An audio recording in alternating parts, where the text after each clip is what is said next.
আসসালামু আলাইকুম। আমি একটু দাঁড়িয়ে বলি। আর বয়স হয়ে গেছে, শব্দ শোনা যাচ্ছে তো? আচ্ছা। তো আজকের যে অবজেক্টিভ আছে, training on safety quality operation maintenance central medical gas pipeline system including DI, organized by Hospital Service Management, Director General of Health Services, Mahakali Taga, supported by UNICEF. So I am very much pleased to attend this session, and infinity thanks to Almighty Allah. So they are all participants from different level of hospital stakeholders. I convey my gratitude, thanks and respect to all participants, ladies and gentlemen. And also focus goes to Dr. Jia Bhai, organized করছেন, অনেকবার কথা বলছেন today's year. So please let me allow to start my presentation. My presentation is very simple. এখন আমরা দুপুরে খাইছি, পেটটা রুটি হয়েছে, ঘুম ঘুম ভাব, বিদায় বেলায় বেশি ভালো হয় না, একটু চেষ্টা করি আর কি। ওকে, থ্যাংক ইউ।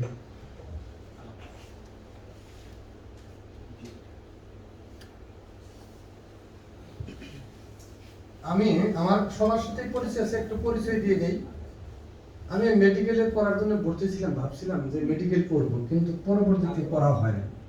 ইঞ্জিনিয়ারিং এ ভর্তি হই, পরবর্তী সারা জীবনটা মেডিকেলের মধ্যে কেটে গেল, ডাক্তার ভাইদের সাথে, নার্সদের সাথে।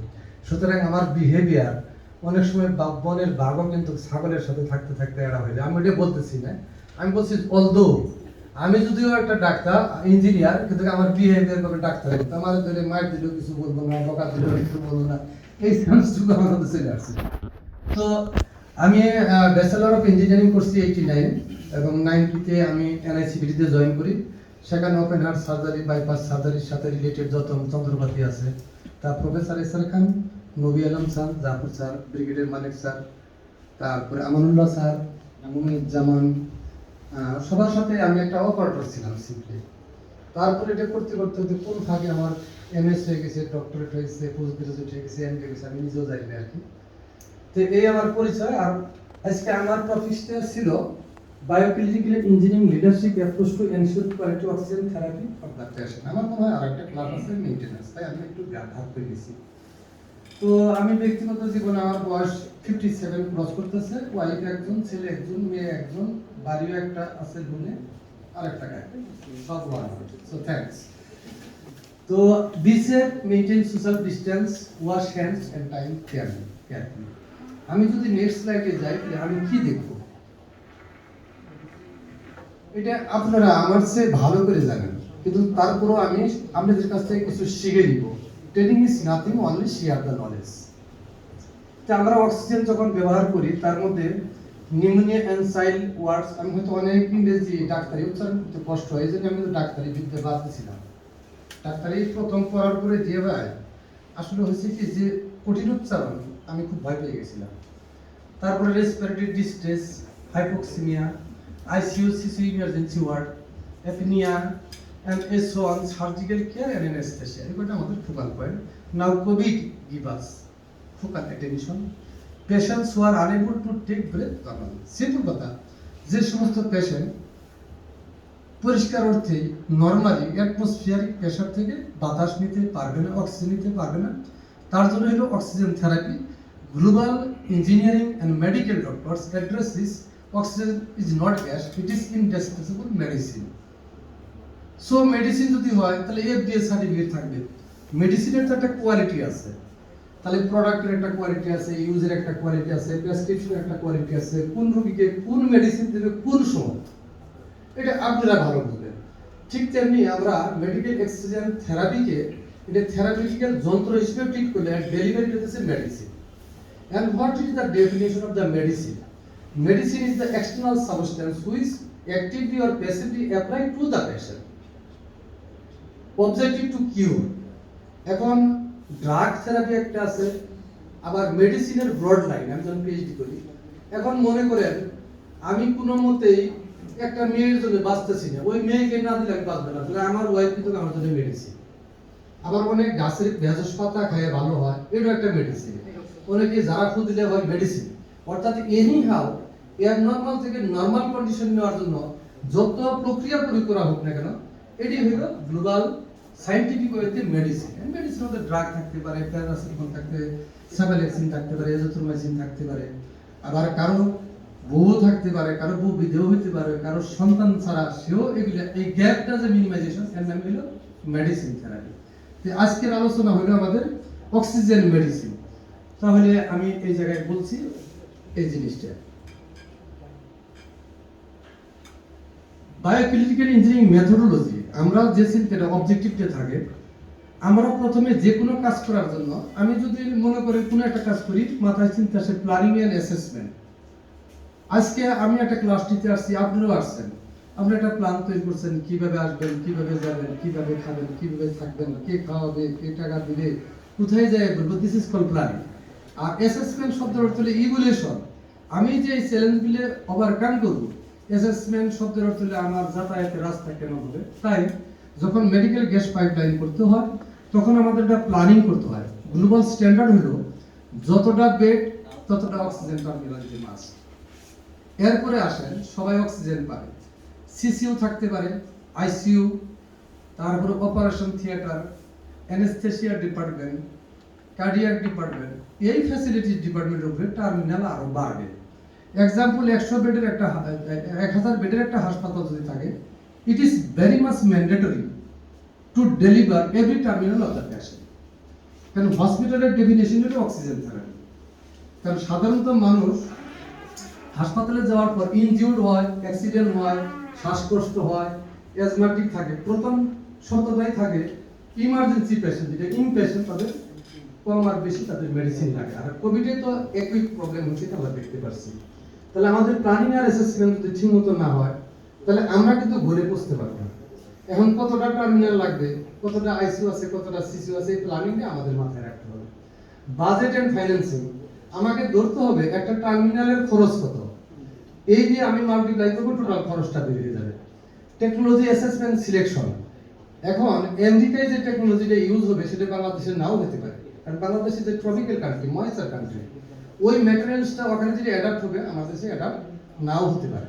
আমি আজকে সুনামসবের দৃষ্টি আকর্ষণ করছি, যেমন ধরেন আজকে তো আমরা অক্সিজেন দিচ্ছি, আচ্ছা অক্সিজেন যায় কার ভিতর সুরাব ভাই? মানুষের ভিতর। তার পাথওয়ে হলো কি? Water and the nose.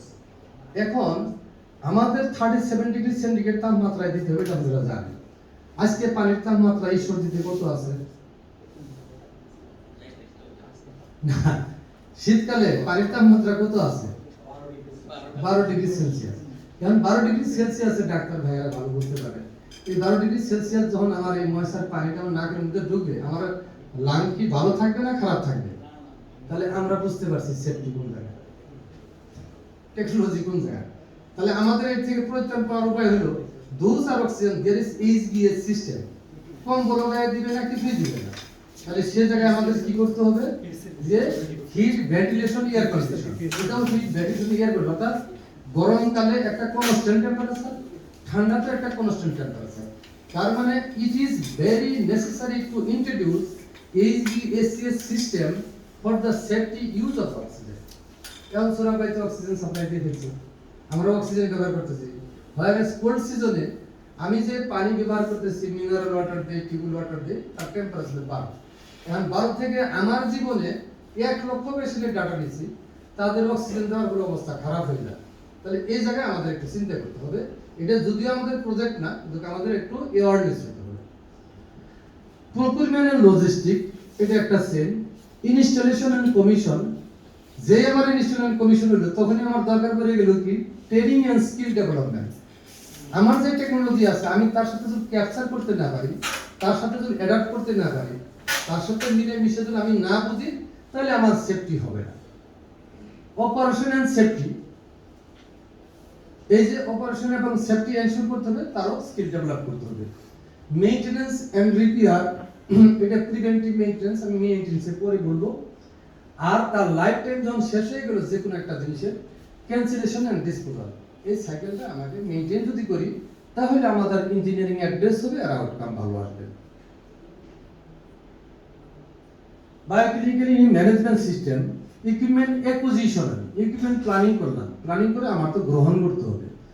আমি যখন গ্রহণ করলাম, আমার বাচ্চার যেমন ডেথ সার্টিফিকেট মানে বর্ন সার্টিফিকেট বা ম্যারেজ ডে সব ডাটা থাকে, কাবিন নামা কত ছিল, কত টাকা দিন ছিল, ছবি একটা অ্যালবাম থাকে।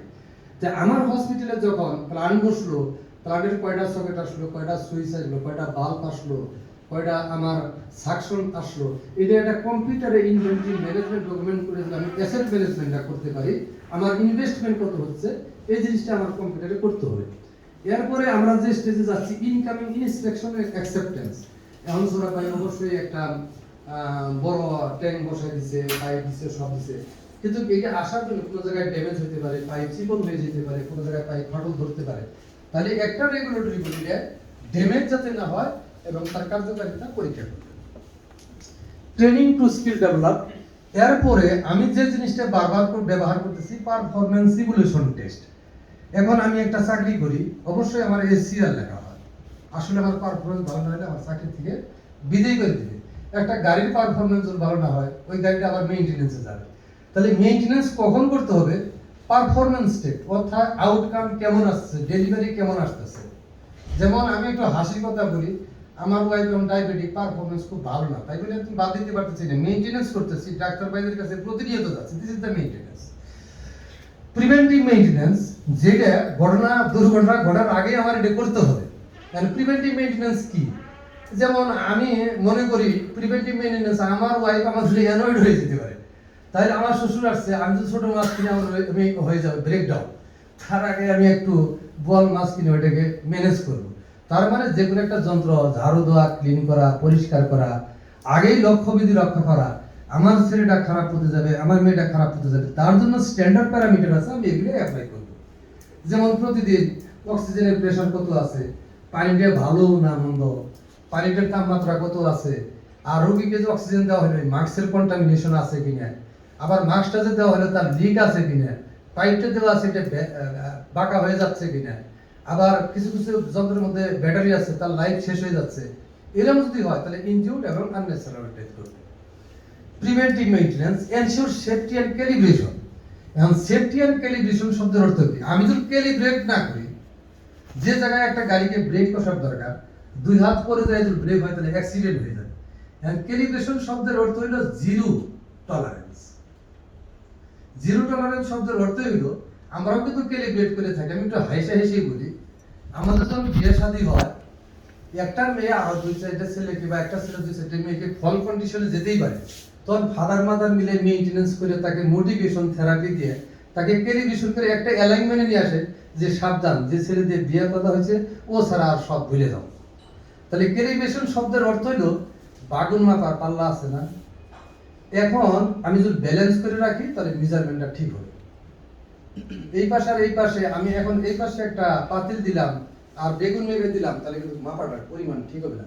ক্যালিব্রেশন হলো মেশিনের যে স্ট্যান্ডার্ড আছে 15 লিটার ডেলিভারি, এখন লাংগেজে টাইটেল ভলিউম কতটুকু দিতে হবে, তারপরে মাইনার ভলিউম কতটুকু দিতে হবে, এটার ক্যালিব্রেশন এই প্রেসারটা, এই টাইমলি ফ্লোটা ঠিক আছে কিনা, এটার একটা যন্ত্র আছে, এই যন্ত্রতে ক্যালিব্রেট করে বলতে হবে হ্যাঁ এই মেজারমেন্টটা ঠিক আছে, তাহলে সেফটি আসবে। ডিকমিশনিং এন্ড ক্যান্সেলেশন এন্ড ডিসপোজাল, যখন তার লাইফ টাইম শেষ হয়ে যায়, এটা আর মেরামত করার যোগ্য না, মেরামত করলে পরে রোগীর কন্টামিনেশন হবে, অর্থনৈতিকভাবে লাভজনক হবে না, তখন আমি ক্যান্সেলেশন করব। তো আমি যে কথাটা বললাম আমার নিজস্ব কথা না, এটা আমাদের পাবলিকেশনের কথা, বিশ্বের কথা আর কি। এখন আমি যদি একটা হসপিটালে যাই, আমি সবসময় সার্চ করে দেখেন, এটা আপনাদের কমন যদি পড়তে বলবেন নাহলে না করবেন। প্রথমে আমি যখন হাসপাতালে যাই তখন প্রথমে চিন্তা করি আমি যেন না মরি, বলে কি কি থেকে আমার মরার সম্ভাবনা আছে। আমি একজন ল্যাবরেটরি গেলাম, আমাকে যেন বিদ্যুৎ পৃষ্ঠ না হয়, ফায়ার যাতে না হয়, অক্সিজেন যাতে ফেল না করে, মেশিন যাতে ফেল না করে, আমার ভুল রিপোর্ট দিয়ে যেন আমার মাইরে না ফেলা, এইটা হলো সেফটি কেয়ার।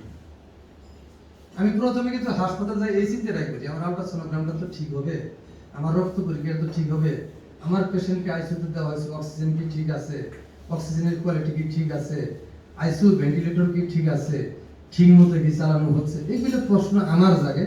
আপনাদের জাগে কিনা আমি জানি না, আমার জাগে, কারণ আমার বয়স হয়েছে আর মাঝে মধ্যে জায়গা। কস্ট ইফেক্টিভ কেয়ার, আমার কত হলো 2 লক্ষ টাকা নেই কিন্তু কাজে না। আমি খরচ করব, কিন্তু খরচের দিয়ে আসলে আমি যেন আননেসেসারি ডেথ ইনজিওর্ড না হই।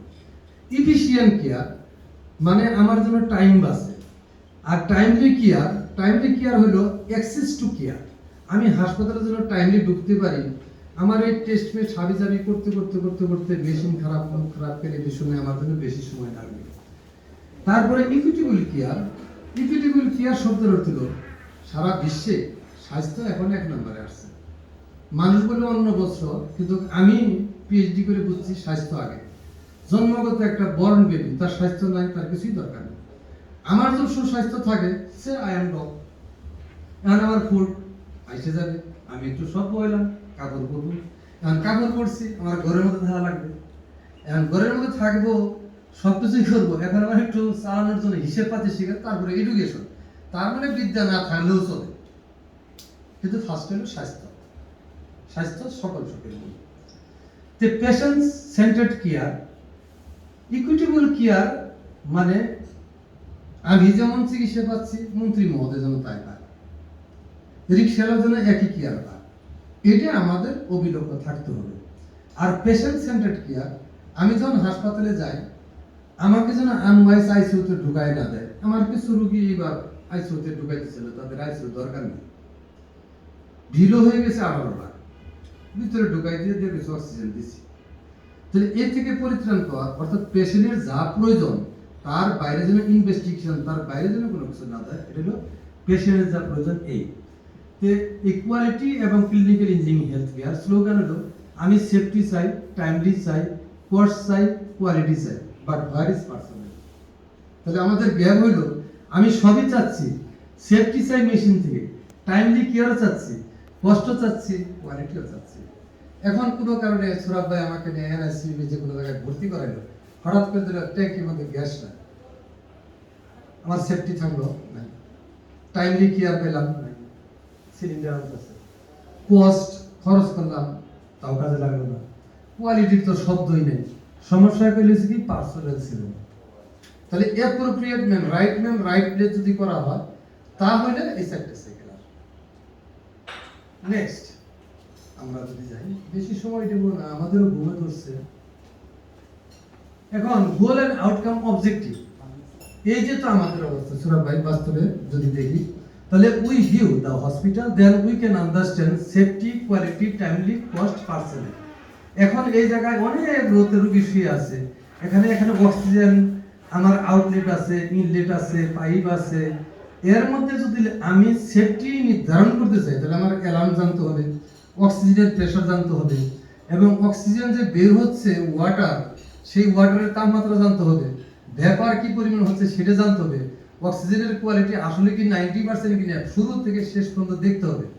তাহলে আমরা কিন্তু বাসায় বসে অনেক সময় রাঁধুনির প্রশংসা করি, শুধু রাঁধুনি রান্না করে এটা বড় কথা না, বাজার করার থেকে আরম্ভ করে সেই প্রোডাক্ট কোয়ালিটি যদি ভালো না থাকে, মশলা যদি খারাপ থাকে, তাহলে বাবুর্চি কিন্তু বৃথা, বাবুর্চিকে পিঠে লাভ নেই। তাহলে আমাদের এই কয়েকটা জিনিস এনশিওর করতে হবে। Commitment of the hospital to ensure, এটা করতে পারবে হসপিটালে। এখন বলে বায়োমেডিকেল, আসুন না, ডাক্তারি ভাষায় বায়োমেডিকেল, এটা clinical engineering department. Clinical investigation মানে এক্সামিনেশন।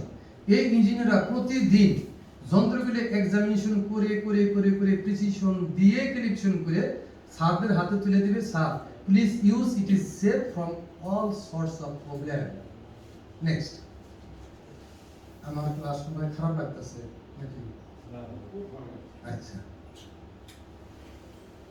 এখন আমি যদি এইদিকে যাই, আমাকে অবশ্যই একটা লিডার আর লিডারশিপের মধ্যে পার্থক্য আছে।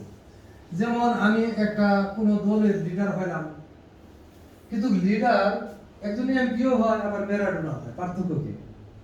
তো লিডারশিপ সম্পর্কে আমাদের জানতে হবে। The development of vision, strategics and alignment of relevant people behind those strategies and empowerment of individual to make vision happen despite obstacles. Maradona যখন খেলে লাল কার্ডও পায় না, হলুদ কার্ডও পায় না, কারো বদনামও করে না, কথা ঠিক না? তাহলে তার কিন্তু কোনো ঝামেলা নাই। তার মানে লিডারশিপ শব্দের অর্থ হলো যে আমার কাজ কর্ম অ্যাটিটিউড যাই হোক না কেন, আমি যেন কোনো ফাউল না করি, যা স্ট্যান্ডার্ড আছে আমার দায়িত্ব বলটা গোলে পৌঁছায় দেওয়া। এটার নাম হলো লিডারশিপ। সে যে কোনো ধরনের চ্যালেঞ্জ নিবে, কিন্তু কাউকে হত্যা করবে না, কাউকে মারবে না, কারো বদনাম করবে না, কোনো কিছুই করবে না। তাই there is the difference of leader and leadership. যখন লিডারশিপ হইলো তার মধ্যে একটা গুণ আছে। ম্যারাডোনা যখন খেলে তখন আমরা কি ক্যামেরা ধরে রাখি না নাকি? যদি সে ফাউল করে পায়ে দিকে, বিধাতার বলতে ছিল না, আচ্ছা ওটা ঘোষণা করছে। তাহলে লিডারশিপের অ্যাকাউন্টেবিলিটি থাকতে হবে। The obligation of the individual or organization account for the activities, accept responsibility for them, and to disclose the result in a transparent manner. আমি যে কাজ করতেছি আমার কাজ যেন হিডেন না থাকে। ভিজুয়ালি ক্যামেরা ধরছে, আমি যেন বাম পা বাদ দিয়ে হাত দিয়ে গোল না দিই। এর নাম হলো ট্রান্সপারেন্সি। এন্ড ট্রান্সপারেন্সি যখনই ক্লিয়ার হয়ে গেল, তখন quality assurance. Quality is a way of preventing mistakes and defects in manufacturing products, avoiding problem when deliver products or service to customer that ISO define as part of quality management focused on providing confidence quality requirements will be fulfilled. বাংলায় যদি বলি, আমার কাজ করতে গিয়ে যে যে mistake আছে সেই মিস্টেকগুলোকে মিনিমাইজ করা, আমার মাথার মধ্যে একটা এসওপি ধারণা রেখে দেওয়া। যে প্রবলেমগুলো আসে সেই প্রবলেমের সাথে চ্যালেঞ্জ করে আমার নলেজ বিল্ড আপ করা। যখনই আমি নলেজ বিল্ড আপ করবো, তখনই আমার যত প্রবলেম আছে সেই প্রবলেমগুলো ওভারকাম হয়ে যাবে। আমি প্রথম যখন বিয়ে করি কোনো জ্ঞানই ছিল না, বাচ্চা কাচ্চা নাতি নকর, তাহলে কন্টিনিউয়াস আমি কিন্তু পড়ালেখা করছি। আরো 4-5টা ফ্যামিলিকে জিজ্ঞাসা করছি, ভাই আমার মিসেস তো এই কথা বলে, আমার তো আপনার ছেলে কি বলে। তার মানে শেয়ার এন্ড বি ফেয়ার। তাহলে এটা যদি ঘটনা ঘটে, তাহলে oxygen therapy is a treatment that delivers oxygen gas for the patient to breathe who are unable to take breath normally. But ventilator support oxygen therapy is need for ICU patient. Today, ICU ventilator support oxygen therapy has become an indispensable medicine for acute COVID-19 pandemics in ICU. তাহলে oxygen যে আমি নাকে দিব তা না, হাইব্লোজও দিতে পারি, ventilator দিতে পারি, বাইপিও দিতে পারি, সিপিও দিতে পারি। আমাদের ভুলে যেতে হবে না। তার মানে আমরা বুঝলাম at the end of the life to deliver the oxygen should be heated, dehumidated, humidated oxygen. আর্দ্রতাও থাকবে, তার তাপমাত্রাও ঠিক থাকতে হবে। Without constant temperature, if we provide the oxygen, যত আমরা চিৎকার করি, at the end of the life, how much people happening unnatural death, nobody knows. This is the country perspective, global, like loyalty. আমাদের বাংলাদেশ না, ইন্ডিয়াতেও করছে, ভুটানও করছে, মালদ্বীপেও করছে, মায়ানমারও করছে। আমি যখন রাইতে ক্লাস নেই, আমার 125টা দেশের সাথে যোগাযোগ আছে। তারা তখন আমার সহযোগিতা নেয় যে ভাই কি করবো আমার দেশের এই জিনিসটা। তখন আমি তাদেরকে সাজেশন দিই, ডাটা। তো নেক্সট স্লাইডে যদি যাই, বোরিং লাগলে বলেন, আমিও চলে যাবো আর কি। এখন patient care network in Bangladesh, public hospital clinics আছে, মেজর রেগুলেটরি অথরিটি অফিস আছে, আমাদের ডিজিএইচ আছে, ডিজিএফ আছে, ডিজিটি আছে, ডিএনএস, সিপিআই আছে, নিয়ম মনে হয় দেখাইনি। Primary level hospital 30 to 50, secondary level hospital 100 to 250, tertiary level hospital medical college 250-500 থেকে 2500 পর্যন্ত আছে। স্পেশালাইজড হাসপাতাল 100, 200, 400, 500 বেড এন্ড মোর। টোটাল আমাদের ফ্যাসিলিটিস আছে আমাদের 710টা। আর ডিপার্টমেন্ট যেটা আছে মিনিমাম উপজেলা হেলথ কেয়ারে 7টা, medicine, dental, x-ray, clinical pathology, EPI, আর কি আছে, সার্জারি, শিশু, রেডিওলজি, ইমেজিং করছি 7টা 8টা মিনিমাম। এ থেকে আরাম করে ঢাকা মেডিকেল আছে 49। আর আমাদের হেলথ কেয়ার যে প্রাইভেট হসপিটাল আমাদের দেশে প্রাইভেট ওনার্স, মিউনিসিপ্যাল হসপিটাল যেটা আছে দিতেছে মেয়র্স, এনজিও দিতেছে, development agencies, combined military hospital দিতেছে মিলিটারি সার্ভিস। তো এইটা আমাদের হেলথ কেয়ার নেটওয়ার্ক। যদি কারো এডিশন থাকে তাহলে বলে আর কি।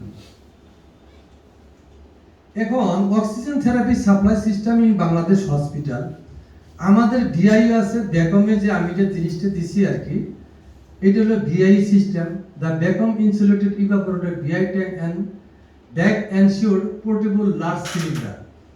ব্যাকআপ আমরা করি লার্জ সিলিন্ডার দ্বারা। Linde Bangladesh east well it is S BOC and MCS SP as well as spectra. Oxygen generator plants, spectra, television, emergency backup, ensure integrated cylinders. ছবি থেকে বুঝতেছেন এ যদি ফেল ওই একটা প্ল্যান ওই একটা প্ল্যান যদি ফেল করে এই রোতে অনেকগুলো অক্সিজেন সিলিন্ডার আছে এই অক্সিজেন সিলিন্ডার একে ব্যাকআপ দিবে ওই আবার ম্যানুফ্যাক্ট আছে ওকে ব্যাকআপ দিবে পোর্টেবল সিস্টেম আছে বিল্ট ইন সিস্টেম আছে সুরা ভাই আমার ভুল হলে বলবেন আমি তো সেই ব্যাকডেটেড আচ্ছা এটা হলো লিন্ডে এই ট্যাঙ্কটা লিন্ডে ব্যবহার করে স্পেকটাও ব্যবহার করে কিন্তু আসলে আমি গুণগত মান দেখছি যে যখন লেখে ওইটাই ব্যবহার করে তাই না তাহলে জিনিসটা আছে অনেক সময় নামটা হয়ে যায় যেমন আমি আমার মেয়ের নাম রাখছি আফরিন বিনতে আনোয়ার কেন রাখলাম চিন্তা করলাম জামাইয়ের নাম পরে বসাবে জামাই যদি হয় তখন কি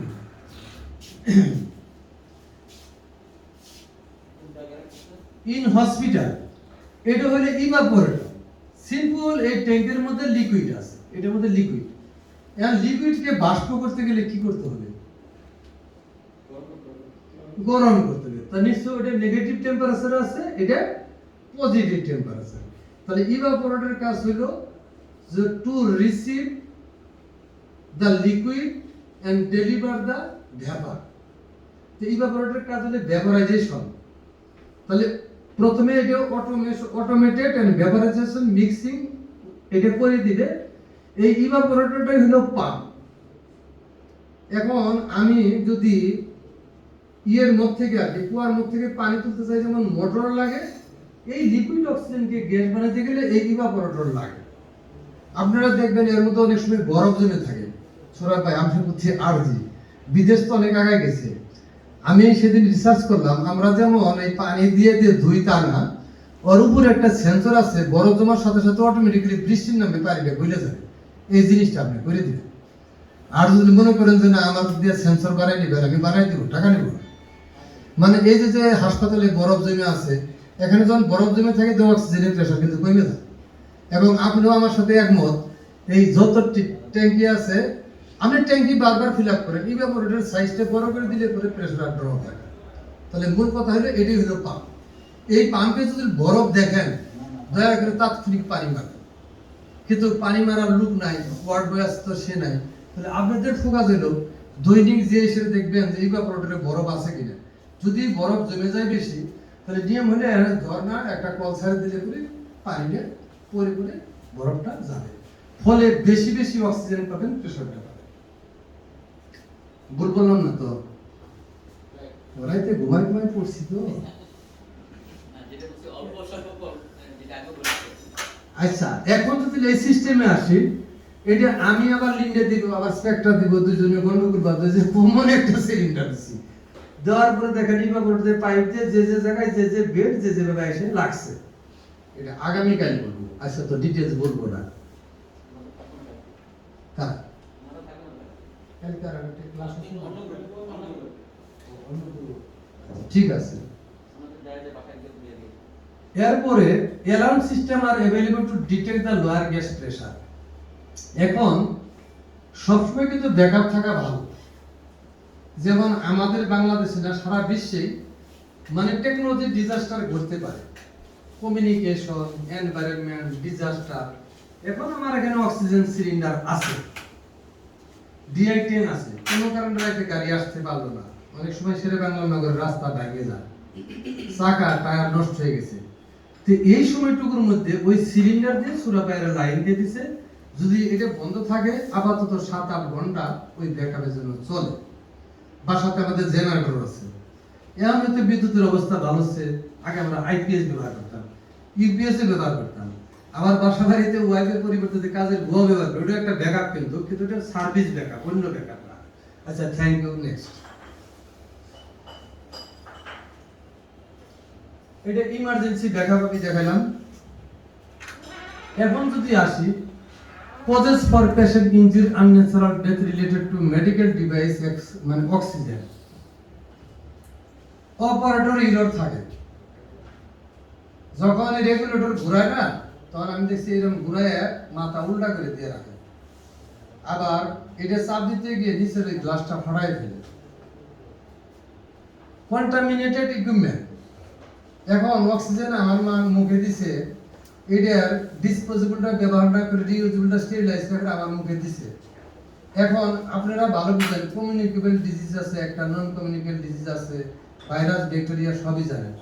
এটা যদি কন্টামিনেটেড দূর না করা হয় তাহলে পেশেন্টের ইনজিউর্ড অথবা আনন্যাচারাল ডেথ অথবা আনওয়াইজ অ্যান্টিবায়োটিক দিতেও হবে।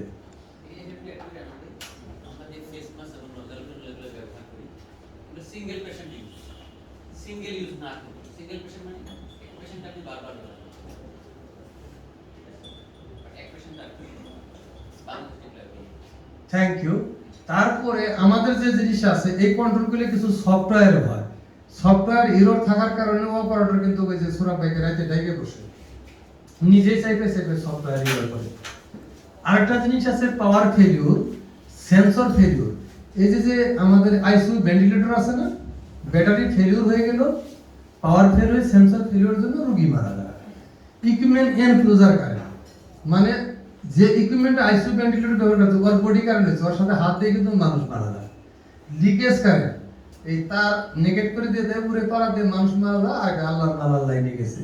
ইনস্ট্যান্ট ফেলিউর, অ্যানেস্থেসিয়া মেশিন চলতেছে, হঠাৎ করে অক্সিজেন লগে অ্যালার্ম দিয়ে পড়ছে, ওই অ্যালার্ম দিয়ে পড়ছে, অক্সিজেন সিলিন্ডার এনে নেয়, এর কারণে অনেক রোগীর মৃত্যুবরণ ঘটে। এটাকে আমরা আনন্যাচারাল ডেথ বলি। ডেথ শব্দের অর্থে অল সোর্স অফ আমি সেফটি নিছি, তারপর যদি মারা যায় তাহলে ন্যাচারাল ডেথ।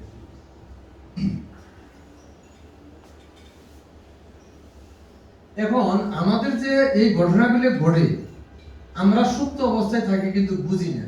আমি আশা করব আপনি এই লাইন কয়েকটা একটু মনোযোগ সহকারে শুনবেন। অর্গানাইজেশন ইনফ্লুয়েন্স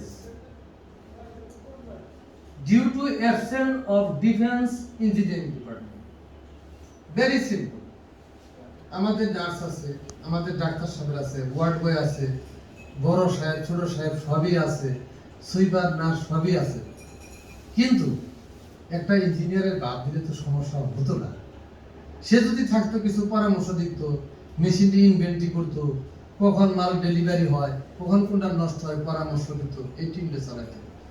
এটা ইনফ্লুয়েন্স, অর্গানাইজেশন ইনফ্লুয়েন্স যখন ফেল ডিউ টু অ্যাবসেন্ট হয়, আমরা যখন ইঞ্জিনিয়ারকে অ্যাড্রেস না করি তখন সে লেটেন্ট ফেলিউর হওয়া শুরু করে। আনসেফ সুপারভিশন, এখন যন্ত্রতে জীবনেও দেখি না, তখন চোখ বড় গেলে আনসেফ সুপারভিশন। তারপর এটাও লেটেন্ট ফেলিউর। যেহেতু আমার প্রথমে ওইটা নাই, এই যে দাদা হলো কি, আমি অক্সিজেন প্লান্টে যাব না, পিএস এর প্লান্টে যাব না, আরপিএম এ দেখবো না, কন্টামিনেশন টেস্ট করব না, বায়োলজিক্যাল টেস্ট করব না, ক্যালিব্রেশনও করব না, এটা লেটেন্ট ফেলিউর। আমি যে মৃত্যুর কোলে যাচ্ছি আমি জানি। তারপরে এরপরে আমরা যখন এখানে আসতেছি প্রিকন্ডিশন ফর আনসেফ অ্যাক্টস, এটাও লেটেন্ট ফেলিউর, এটা আমরা জানি না। অ্যাক্টিভ ফেলিউর আনসেফ অ্যাক্টস, এটা হলো involve high risk factor for patient, unnatural death, patient failure, unsafe act, active failure. পরবর্তীতে যাই দেখি এটা আমার নিজের জীবনে তোলা, সবই ঠিক আছে, অক্সিজেনের বাল্বটা আছে না লিখে দিয়েছে, পেশেন্ট কিন্তু মারা শুরু করছে। কোন একটা আইসিইউ ভেন্টিলেটর দিতেছে, খুব নাম করা পেশেন্ট, তার আত্মীয় স্বজন বাইরে কলা খাচ্ছে, বলতেছে আইসিইউতে আছে, পেশেন্ট ভালো আছে। কিন্তু আমি যখন দৌড়াই গিয়ে দেখলাম তার পাশে কন্টামিনেশন তো আছে, ওই ভেন্টিলেটর অ্যালার্ম দিতেছে, ইসিজি অ্যালার্ম দিতেছে, সিম্পলি সিল আছে না, ওই সিলের মধ্যে গ্যাস বেরোচ্ছে। এখন যদি ম্যাচ ধরাইতো, দয়া করে রুগীটার এই অবস্থায় কেউ একটা ম্যাচ দিতে আগুন জ্বলে যেত। তার মানে এই জিনিসগুলো যা হ্যাপেনিং হচ্ছে তা আমরা অ্যাড্রেস করতেছি না কেন? আমরা এখনো কোনো হাসপাতালে কোনো ইঞ্জিনিয়ারিং ডিপার্টমেন্ট দিতে পারি নাই।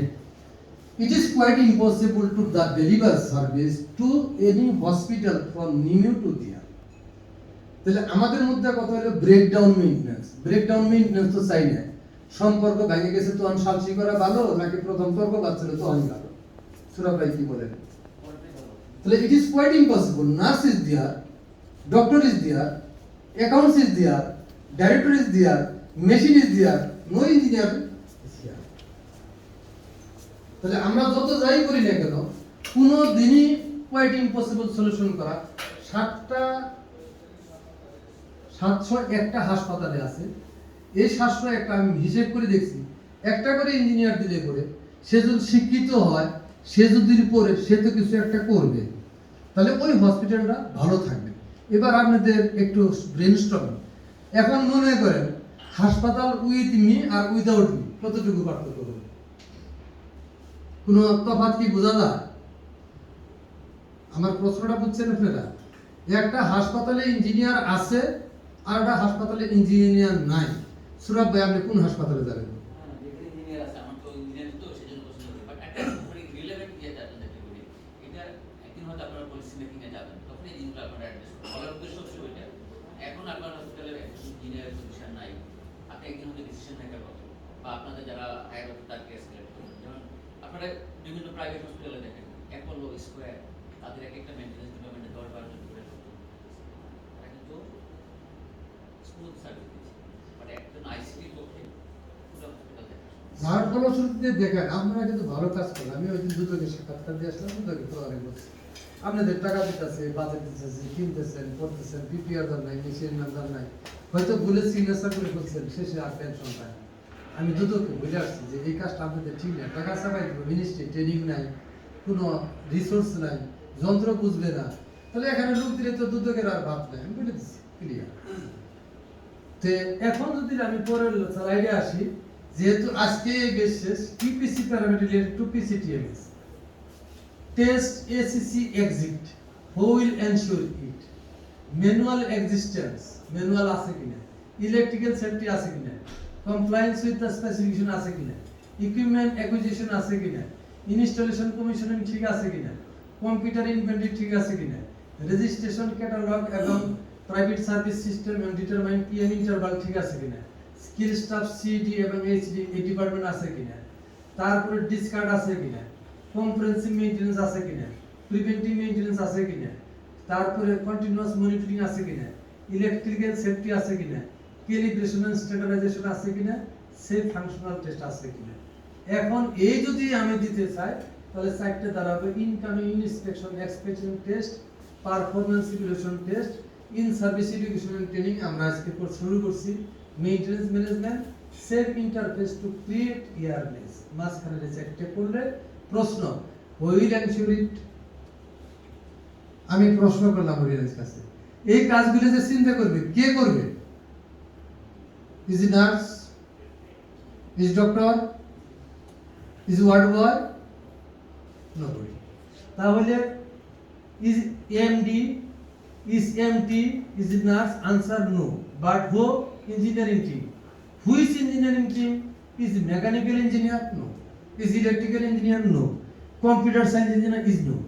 আনসার বায়োমেডিক্যাল ইঞ্জিনিয়ারিং অথবা ক্লিনিক্যাল ইঞ্জিনিয়ারিং।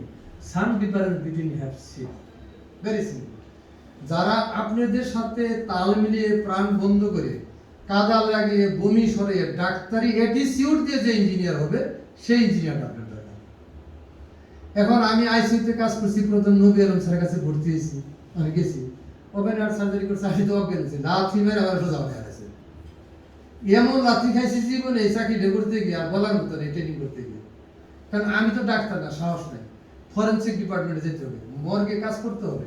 এখন আমি তো ইঞ্জিনিয়ার টাই করে পড়ছি, আমি তো বিয়ে করছি, এখন আমি ওই রোগীর সাথে যুদ্ধ করবো কেন?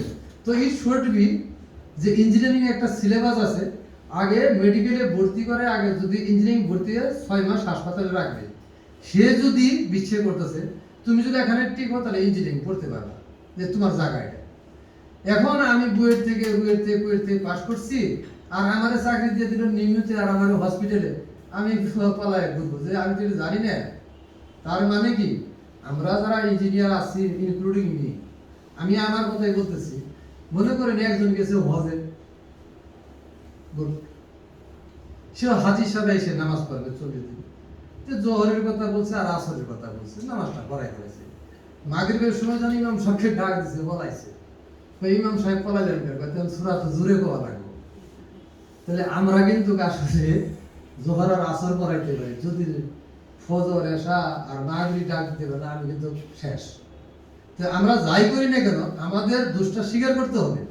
তার মানে আপনার পাশে এমন একটা ইঞ্জিনিয়ার দাঁড়াবে, সে মেডিকেলও বুঝবে, কম্পিউটারও বুঝবে, রুগী থাপ্পর মানে এটাও বুঝবে, ধৈর্যও আছে, সব কিছু। এই স্যাক্রিফিকেশন উদারতা ইঞ্জিনিয়ার যদি না আসে, তাহলে ইট ইজ কোয়াইট ইম্পসিবল আমরা যতই sitting meeting eating cutting breaking going doing nothing, আমাদের এই জিনিসটা অ্যাড্রেস করতে হবে টুডে অর টুমরো। আমরা একটা টপিক ফেলাম মানে যতদিন পর্যন্ত আমাদের এই টিচার বা এই রিসোর্স না আসছে ততদিন পর্যন্ত আপনারা কি করতে পারেন? না এটা বলে দিব, আমি বলে দিব। বলে দিবেন। হ্যাঁ, আচ্ছা, তাহলে তো প্রশ্ন আউট করে দিছিলাম। কারণ ব্যাপার হলো কি যে সিনেমার তো একটা শেষ আছে, তাই না? Supplier company ensures supply on call basis. Hospital wardmaster are responsible for this assignment. Quality controller body is not yet established due to unawareness. Have not any measurement tools to ensure the pure oxygen and other particles.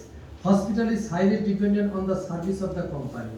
Preventive maintenance and reduction of contamination could not be possible due to lack of hospital in-house clinical engineering department concept as well as has not any framework contract. বুঝছেন না? তাহলে যতদিন পর্যন্ত আমার নাই ততদিন পর্যন্ত যাদের আছে তাদের সাথে চুক্তি করতে হবে। কি এক কথায় আসছে? আপনি তো এটাই বলতে চাইছেন। এখন আমার বাসা বাড়িতে লোকজনের রান্না বান্না কি করতে, তাহলে আমাদের হোটেলের সাথে চুক্তি করতে হবে, নাহলে আমি বাঁচবো না। So until establish this deal, we need to necessary to contact with the supplier. এক সেন্টেন্স আসছে তো, তাই না?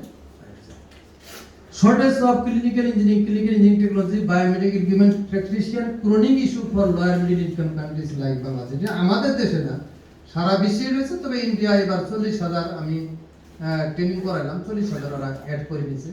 জাপান 1,75,000 করছে, ভুটানও করলো, মালয়েশিয়া করলো। এখন সুরাবাইরা আছেন কি করবে নিয়ম মেন, আমার তো বয়স হয়ে গেছে, আমি তো অনেক চিৎকার করলাম আমার কথা শুনে। 40,000 বায়োমেডিক্যাল ইঞ্জিনিয়ারিং ট্রেনিং দিয়েছে এই অক্সিজেনের সময়। জাস্ট আমি একটা কথা বলছি, তারা শুনছে। এখন concept of critical engineering parameter দেখেন, এই হলো engineering intervention to ICU CCU সবকিছু করা যায়। এখানে কিন্তু ডাক্তার নেই, এই কাজটা তারা ইঞ্জিনিয়ারই করবে। যে কাজটা বর্তমানে once upon a time nurse address with the medicine and other issue, today's nurse address with ICU ventilator, high flow nasal cannula and ICU ventilator, CPAP BiPAP and ECG machine. এখন এক সময় নার্স ছিল যে তারা paracetamol বা injection দিত, এখন machine নিয়ে তাদের যেতে হয়। How it is possible to address this machine to the patient interface? এটা সম্ভব, তাদেরও সম্ভব। সায়েন্স পড়তে হবে, মেডিকেল পড়তে হবে, ইলেকট্রনিক্স পড়তে হবে, কম্পিউটার পড়তে হবে। দ্যাটস ওয়াই ইউএসএ এবং জাপান থেকে নার্স আর ইঞ্জিনিয়ার রেশিও করছে। নার্স অর্ধেক করছে, ইঞ্জিনিয়ার অর্ধেক করছে। কয় যন্ত্র যখন চালাবে তখন ইঞ্জিনিয়ারিং নার্স, আর যখন ইনজেকশন লাগবে তখন সেই নার্স। আমরা কিন্তু দুইটা কাজ একসাথে করতেছি, কারণ আমাদের কতগুলো প্যারামিটার সেট করতে হয়, ক্লিনিক্যাল প্যারামিটার সেট করতে হয়। কোন রোগীর কত টাইটেল ভলিউম লাগবে, কত মাইনর ভলিউম লাগবে, আপিনাতে আছে কিনা, তার ইনহেলেশন এক্সহেলেশন কেমন আছে, তার লাংয়ের কন্ডিশন কেমন আছে, এক্সরে করে সব প্যারামিটার নিয়ে তো আমাকে মেডিকেশন করতে হবে। তাহলে এই হইল আমাদের সিট উন্নত বিশ্বের। এটা মডেলিং করে ফেলছি, বিদেশে ডাকে যাই কথা বলি, কিন্তু বাংলাদেশে তো ছোড়া পায় খাবারই দেয় না। Minimization of the patient risk, control the safe functional condition medical surgical equipment। যেভাবে আপনি আইসিইউতে দেখতেছেন, যেভাবে যন্ত্র দেখতেছেন, ওই রোগী শুয়ে আছে, এর পিছনে ইঞ্জিনিয়াররা বসে আছে, আমি দেখাচ্ছি। এই যে দেখেন ইঞ্জিনিয়ারদের অ্যাক্টিভিটি, ওই যে সিসিইউ আইসিইউতে দুজন ইঞ্জিনিয়ার বসে আছে, প্যারামিটার দেখতেছে, কোনটা লগেস হচ্ছে, কোনটা কি হচ্ছে, লাভ যে যায় দৌড়ায় ধরতেছে, ওই যে ইঞ্জিনিয়াররা দাঁড়ায় আছে। এই যে দেখেন সব ইঞ্জিনিয়ার। আমরা হলাম আমাদের অ্যাসিস্ট্যান্ট, আমাদেরকে সুইপার হিসেবে নেন ভালো করে। এখন যদি কোনো কোশ্চেন থাকে, কারণ বাড়ি বেলা আমি বলছি আমার ক্লাসে বেশি সময় লাগবে না, এখন যদি কোশ্চেন থাকে এই কথা বলতে পারেন। আমার এই প্রেজেন্টেশনে কোনো স্লাইডে কোনো ভুল ত্রুটি বা ল্যাঙ্গুয়েজগত এরর বা বুঝতে পারেন নাই, কোশ্চেন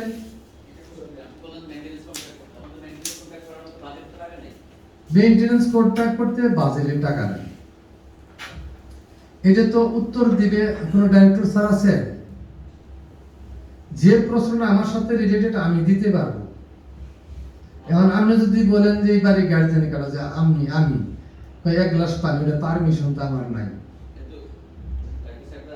ডাইরেক্টর স্যাররা আছেন, এই বাজেটটা লিখে রাখেন। Maintenance contract is mandatory, need to budget and submit the budget to DG office. যে আমাদের ইঞ্জিনিয়ার নাই, আমরা বুঝি না, মেইনটেনেন্স কন্ট্রাক্ট আমরা চালাতে পারবো।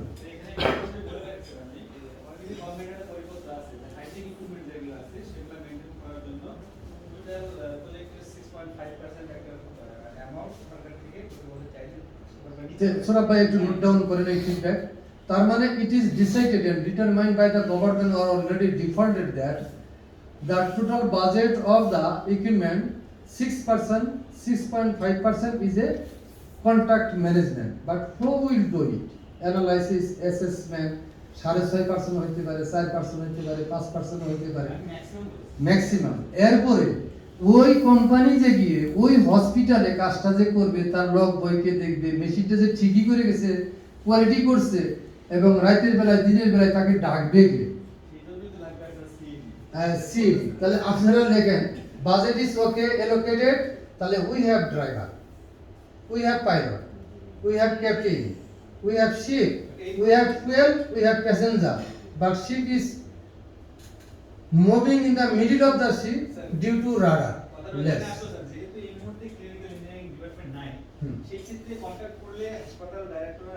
এখন কন্ট্রাক্ট এসওপিতে তাহলে আপনি বলেন যে চুক্তি বড় কথা না, মানুষ সহ চুক্তি এবং যুক্তি। 6.5% মানে 7% বাড়াই দেন, বলেন যে আমরা প্ল্যান্ট চালাইতে পারবো না, আমরা খালি অক্সিজেন না দিয়ে দেন পিউরিটি আনটিল টু এস্টাবলিশ ইট। যেহেতু আমার ন্যাশনাল ক্রাইসিস, আমি যদি কোয়ালিটি এনশিওর করতে চাই, তাহলে হয়তো আমার বাসায় রান্না করে খেতে হবে অথবা 5 স্টার হোটেলেই খেতে হবে। কারণ আপনি 5 স্টার হোটেলে আমরা খাবো নাকি ভিতরে রান্না করে খাবো? এখন এই জিনিসটা আপনাদের রিকমেন্ডেশনে আসবে। আমরা কয়েকটা মেইনটেনেন্স কন্ট্রাক্ট করেছি, যেগুলো করেছি এগুলো গভর্নমেন্টের চুক্তিতে না থাকলেও আমরা যেখানে চুক্তি আছে সেখানে একজন স্কিল টেকনিশিয়ান এবং অ্যাজ ওয়েল এজ একজন সুপারভাইজ করেন, তার উপরে একজন ইঞ্জিনিয়ার আমরা সেখানে অ্যাপয়েন্ট করেছি। স্কিল টেকনিশিয়ান হাসপাতালেই থাকে এবং তাকে কন্ট্রাক্টের মধ্যে অন্য কোনো কোম্পানি করে কিনা যায় না, বা স্পেক্ট্রা করে, এটা আমি জানি। তাদের লোক হাসপাতালে পিছনে চৌকি নিয়ে শুয়ে থাকে, গাড়ি বাদ রান্না করে, ওরা বিরক্ত। আমার জিজ্ঞাসা করছিল সুরাব সাহেবরা বড় বড় গাড়ি চালায়, ওরা বেতন পায় না, ওরা হাসপাতাল করে না। আমি এটা বলে দিলাম, আমি এবার উচিত কথা বলি। হ্যাঁ, 6 মাস পরে করে কিনা 6 মাসের জন্য যে এই 6 মাসের জন্য আপনি করবেন। 6 মাস গেলে পরে আমরা এই প্ল্যানটা আর এই প্ল্যানটা একসাথে আগাবো। আর কোনো কোশ্চেন স্যার আপনারা দয়া করে যদি বলেন। জি জি স্যার প্লিজ। যে স্যার যে ক্যালিব্রেশনের কথা বলছেন, আমি যখন একটা ভেন্টিলেটর চালাবো, ভেন্টিলেটর আমরা সাধারণত ক্যালিব্রেশন করি। অনেক সময় দেখা যায় ক্যালিব্রেশনটা হতে যায় না, ক্যালিব্রেশন হচ্ছে না, এজন্য ক্যালিব্রেশন যদি না হয় সেক্ষেত্রে কি ক্যালিব্রেশন ছাড়া ইউজ করা যাবে নাকি এটা? আমি সিম্পল একটা কথা বলি, একটা পাল্লা পাথর আছে, এই পাশে আপনি দেখছেন এটা ডাইন দিকে ঢাইলেই আছে, আমি বারবার চেষ্টা করে ঢাইলে আছে, এটা দেখে আমরা বাগুন মেপে নিব না শেষ। এবার আমি অনেকবার আমি আমার লোককে বললাম ক্যালিব্রেশন, বারবার বললাম, বারবার কথা শুনে না, ওকে আমি রাখবো।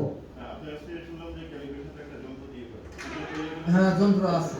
ক্যালিব্রেশনের একটা রেফারেন্স, আপনি 2 লিটার গ্যাস দিতে যাচ্ছেন, ক্যালিব্রেশন সেভাবে করতে 2 লিটারই যাচ্ছে। আপনি একটা রোগীকে দিচ্ছেন 5 লিটার গ্যাস, কিন্তু ক্যালিব্রেশন করতে পারে না, 5 লিটার যেতে পারে 10 লিটার যেতে পারে। ক্যালিব্রেশন না হলে পরে জীবন দায়িত্ব। যখন আমি আইসিইউ চেষ্টা করেন তখন কিন্তু বলে আমি চেষ্টা করতেছেন, জিনিসটা ফেল করতেছে, ক্রিটিক্যাল হয়, তাহলে আপনি বাদ দিতে পারবেন না, system will not allow, distributor will allow. আর এটা নন ক্রিটিক্যাল, যেমন ধরেন আপনার যদি সার্কিটটা যেটা ইউজ করতেছেন, সার্কিটের রেজিস্ট্যান্সটা মেজার করে। আচ্ছা, আমি এটা ডিটেইলস বলবো সেশন শেষের দিকে। উনি যেটা বলছেন প্রশ্ন, এটা হলো আচ্ছা, এটা হলো ওয়াইড প্রশ্ন। আপনি আমার ফোন নাম্বার রাখবেন, আমি আপনাকে এই জিনিসটা শিখিয়ে দেবো, বলে দেবো। স্যার এক্সকিউজ মি প্লিজ, আর কোনো কোশ্চেন? আমার প্রেজেন্টেশন যেটা আছে, আপনাদের কোনো লাভ হইলো না কোনো কিছু হলে একটু তো ফিডব্যাক দরকার। প্রেজেন্টেশনের পূর্বে আর পরে কোনো পরিবর্তন আমরা আসলো কিনা? আচ্ছা, সবার কাছ থেকে একটু বলেন যে আমরা আজকে কি লার্ন করলাম। কোয়ালিটি, মেইনটেনেন্স, পার্সোনাল, সেফটি, এই 4টা জিনিস সম্পর্কে আমাদের উইন্ডো ওপেন হলো। আর এই প্রেজেন্টেশনটা সবার মিলেই পাঠাই দিব ইনশাল্লাহ। আর এটা ইউনিসেফ থেকে নিশ্চয়ই প্রিন্ট করা হয়ে গেছে, দিয়ে দেওয়া হবে। এখন যদি আপনাদের আর কোশ্চেন না থাকে, তাহলে বাড়ি বেলায় আমি এইদিকে যাই। Thank you. আমি মনে করছিলাম যে ইউনিসেফ প্রেজেন্টেশন তো বিদেশি আসবে অনেক, এই জন্য ভিন্ন ভাষায় দিচ্ছি। তো thank you very much for patient's hearing and give the scope for the presentation. I am not so much learned but aged. I wish to deliver my speech speciality, dignity, as well for the in order to obtain patient outcomes, patient satisfaction and relative satisfaction. Thanks to all, thanks to GMI and Spectra. It's a nice organizing team. It was necessary since past 3 months ago. I hope that in future, if UNICEF and DGOP organize such types of presentation frequent, it is addressed by in-service education and training. We inshallah hope that through this training, our performance will be enhanced and our equipment will ensure the quality and performance of the hospital will be enhanced. And in order to obtain the quality patient service, this training was necessary, is necessary, and future perspectives. I hope that our team always recommend that continuous training and education. Thanks to all. May Almighty Allah save us, save journey with family. Keep peace. Thanks to all.